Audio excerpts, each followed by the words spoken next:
Alors, dans l'intelligence de nos machines, j'ai été, je dois dire, peut-être un petit peu, comment dirais-je, emporté par les lumières que vous apportiez. Et je voyais très nettement la longue obscurité de la machine à vapeur, son opacité, son incompréhension dont elle était victime, dans le fait qu'elle n'avait pas été théorisée à l'origine. Et je voyais le moteur électrique, l'alternateur, théorisé dès l'origine, et partant, étant tout à fait transparent. J'ai peut-être été un peu trop vite là-dedans. J'aimerais savoir si vous voyez ce rapport entre les machines empiriques et les machines qu'on peut dire théoriques aussi nettement que je vous le propose là. Oui, effectivement, je crois que le moteur électrique est venu après coup, après la science. Tandis que, après la science qui a permis la théorie de ce moteur, au contraire, la machine à vapeur s'est constituée à une époque où la science thermodynamique n'avait pas été mise en place. C'est elle qui a appelé à l'existence la science thermodynamique. Toutefois, il y a quand même des résidus dans le moteur, dans la machine de Gramme ou dans le moteur électrique. Très particulièrement les phénomènes d'hystérésis qu'il a fallu enrayer et qu'on ne pouvait pas vraiment prévoir. Les pertes par courant de Foucault. La machine de Gramme n'a pas été parfaite du premier coup. Elle a fonctionné du premier coup, mais elle était puissamment auto-limitée. Dès qu'elle prenait une vitesse élevée, l'anneau de fer chauffait et le bobinage aussi. C'est-à-dire que son rendement n'était pas très élevé.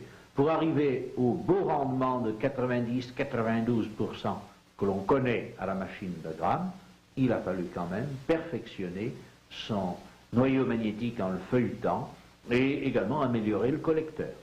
Par exemple, mettre des charbons tissés de cuivre au collecteur et non pas seulement les balais primitifs qui donnaient des étincelles et s'usaient rapidement.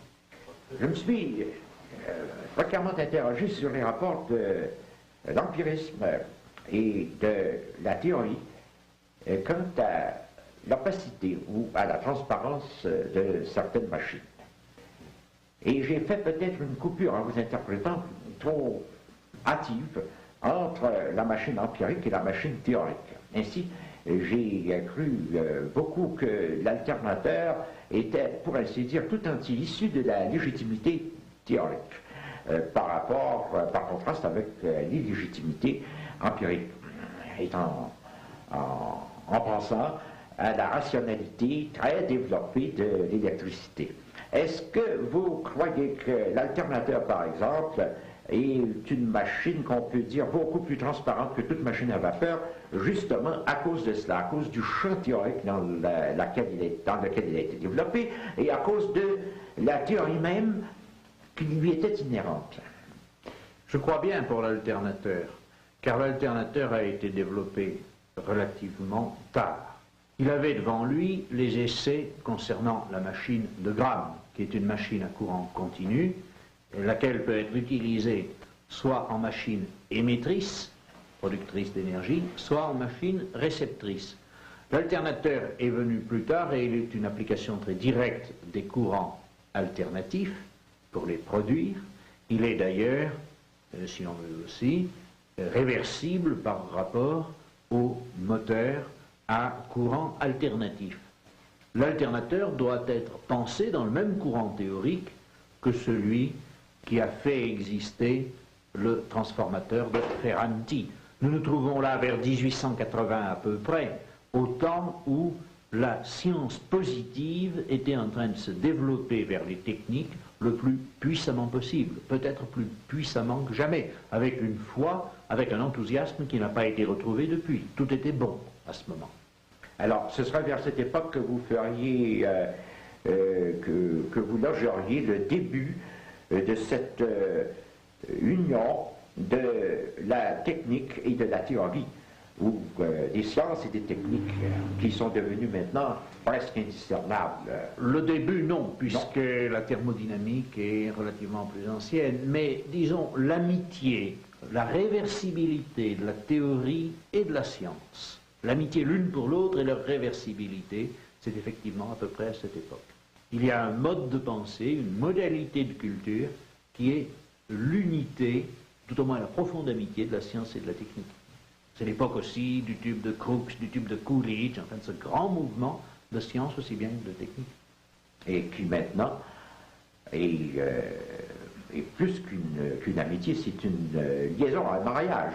Oui, mais un mariage qui rapporte trop, à mon avis. À cette époque, c'était une amitié, et s'il y avait mariage, c'était un mariage d'amour. Alors qu'à l'époque présente, c'est très différent, c'est très organisé, c'est très administratif, ce rapport entre l'industrie et les bureaux de recherche technique, d'une part, et la science pure, qui d'ailleurs n'est pas complètement pure, d'autre part. Maintenant, c'est trop ancien. Il n'y a plus l'enthousiasme de la nouveauté. À ce moment-là, en 1880, on avait découvert justement le rapport fécond de la science et de la technique. C'était la jeunesse de cette rencontre. Elle n'est plus jeune maintenant. Nous avons osé concevoir un film 35 mm couleur, 20 minutes, sans un mot de commentaire, sans une note de musique, avec les bruits de la roue seulement. La roue devra s'expliquer par sa plastique, par son contexte et ses fonctions apparentes. Et ce projet nous pose d'énormes difficultés quant à la structure que nous devons donner au film. Supposons que nous partons de la roue porteuse. Oui. Très tôt, la roue porteuse se complexifie. Elle s'additionne d'engrenages, ou de poulies ou de chaînes. Oui. Et ensuite, elle devient motrice. Et elle devient même moteur, dans certains cas. Oui. Oui. Alors, immédiatement, cette roue qui est devenue moteur s'est adjointe de plusieurs autres sortes de roues, ou encore s'est associée à différentes roues. Il y a toute une société de roues qui s'impose à nous. Et c'est là la difficulté. Est-ce qu'un point de vue historique serait préférable, ou encore, préférablement, un point de vue génétique?